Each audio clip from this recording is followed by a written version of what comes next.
Jeg vil gerne starte med at takke jer for jeres hårde arbejde. Jeg kunne godt tænke mig at kunne have fundet på noget mere originalt, men det kan jeg simpelthen ikke. For det er det, I har gjort. I har arbejdet hårdt. Det er med stolthed, men også med benovelse, at jeg ser ud over flere af jer.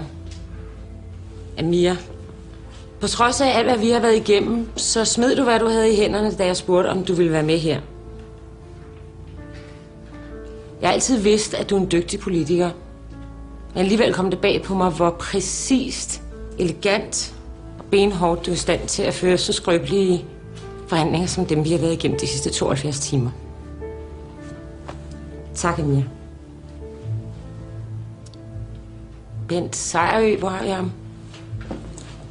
Bent Sejerø, min mentor, min gamle ven, min værste kritiker og mit største forbillede.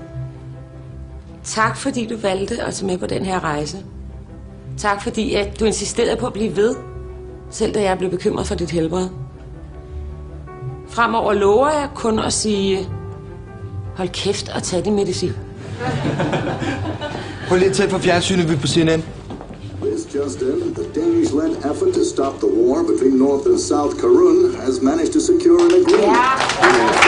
Ja.